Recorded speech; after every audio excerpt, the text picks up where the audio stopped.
The SEC case is finally over. XRP is back in the spotlight, and with it, the same old beliefs are circulating again. But are they actually true? What do most XRP holders still get wrong today? And why does it matter more than ever? Let's dive in. If you hold XRP, you've probably heard some phrases repeated hundreds of times. Ripple controls everything. XRP is going to $10,000.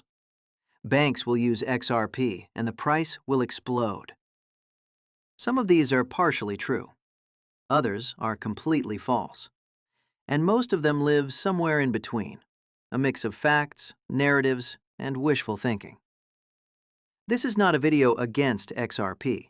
It's a video for XRP holders who want to understand exactly what they hold. Because in April 2026, the SEC case against Ripple finally closed. XRP jumped 10% in a single week, according to Intellectia.ai. ETF inflows hit $55 million in 7 days, 0 outflows since April 9th. Deutsche Bank data shows U.S. crypto adoption is back to 12%. All signs point up. And historically, that's exactly when myths spread the fastest. So today, we're taking 5 of the most common beliefs, and we're checking them against the actual facts, one by one. Here's the first one you hear everywhere. Ripple owns all the XRP. They can dump it on the market whenever they want. Let's look at what's actually happening.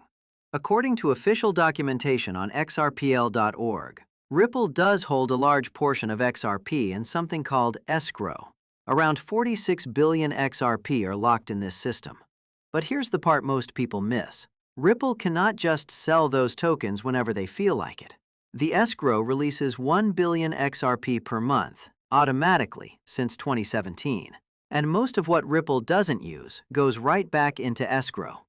So yes, Ripple holds XRP, but no, they don't control it freely. The mechanism is on-chain, it's public, it's auditable by anyone. The reality? Ripple's quarterly XRP markets reports, published regularly since 2017, document every sale, every movement, every return to escrow. This isn't hidden, it's the opposite of hidden. So the myth has a grain of truth.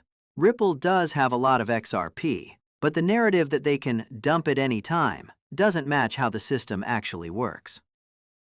Now let's talk about the second one, because this one is everywhere right now. Ripple won against the SEC. It's a total victory. XRP is free. Here's the thing. The case is closed, yes, but closed doesn't mean clean sweep. Go back to July 2023. Judge Annalisa Torres issued a partial ruling, and the word partial is doing a lot of heavy lifting here. The ruling said 2 things. 1. XRP sold to retail investors on exchanges was not a security. 2. XRP sold directly to institutions was a security. Those are 2 very different outcomes. Retail holders? Yes. The court said XRP in your wallet, bought on an exchange, is not a security. That's a real win. But institutional sales? The court said those were securities. Ripple had to deal with consequences for that part. Then the SEC appealed. Then negotiations happened. Then the final resolution came in April 2026. So when you hear total victory, remember that the case was more like a tie with different rules for different situations. Understanding this nuance doesn't weaken XRP. It actually makes the legal position clearer. And a clear position is always stronger than a fantasy one. This one is probably the most emotionally loaded. Banks are going to adopt XRP. When they do, the price will explode. Let's slow down. Banks are using Ripple. That's a fact. Ripple's payment products, including on-demand liquidity, are used by financial institutions. But here's what most holders don't realize. Banks don't hold XRP on their balance sheet. They don't accumulate it. They don't buy and hold like a retail investor does. When a bank uses ODL, XRP is used as a bridge currency for a few seconds, sometimes less. It moves value from one fiat currency to another, and that's it. The bank never actually owns XRP in any meaningful way. So, yes, banks use the technology. No, they don't create the kind of buying pressure that moves prices long term. This is a structural distinction. It's documented, and it's one of the most misunderstood things in the entire XRP community. Banks adopting Ripple is real. Banks pumping XRP's price by holding it is not how the system is designed to work. Now we get to the big one. XRP is going to $10,000. The math proves it. You've seen the charts, you've seen the calculations, you've seen the projections. Here's the reality. There is no math that proves XRP will reach any specific price. Price predictions are not math. They are assumptions, multiplied by more assumptions. Most $10,000 predictions rely on one idea, that XRP will capture a huge percentage of global cross-border payment volume, and that every dollar of that volume translates directly into XRP's market cap. But that's not how bridge currencies work. XRP moves in and out of transactions in seconds. The same XRP can be used hundreds of times per day. So the total transaction volume has almost no direct relationship with the price. This isn't an opinion. It's how the XRP ledger is designed. Does this mean XRP can't go up? No. It means that the specific $10,000 target has no mathematical foundation. It's a narrative, and narratives can be powerful, but they're not math.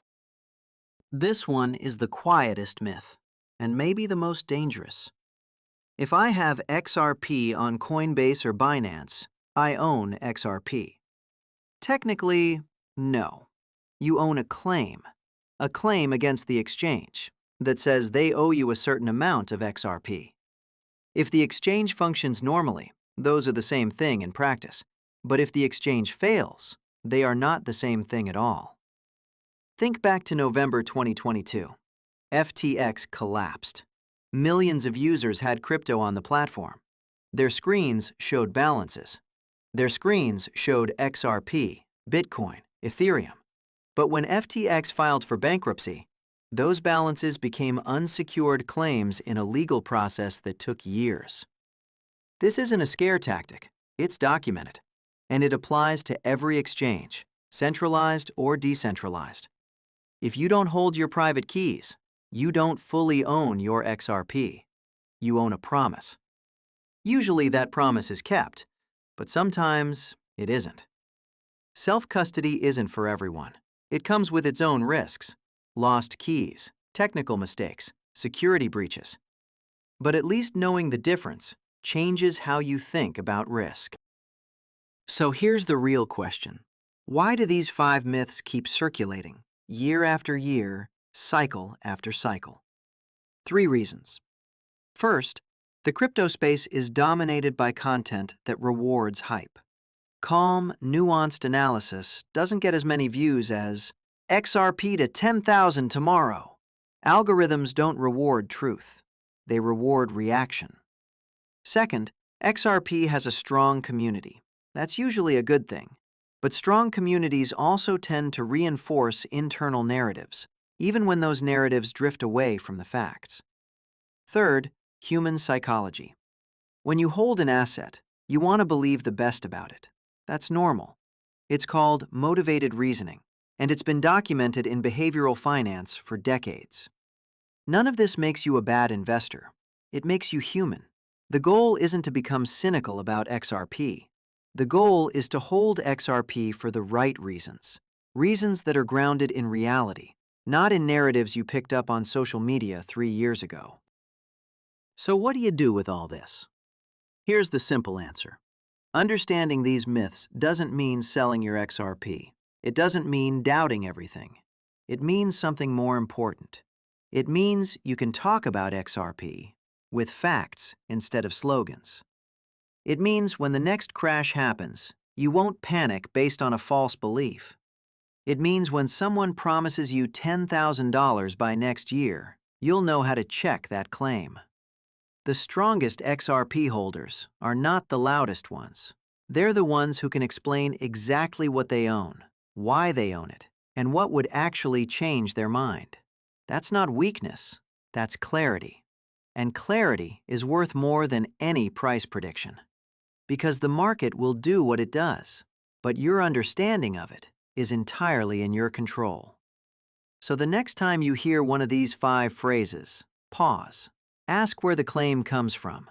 Check one source and decide for yourself. That's the real difference between a retail holder who gets shaken out every cycle and one who stays in for the reasons they actually understand.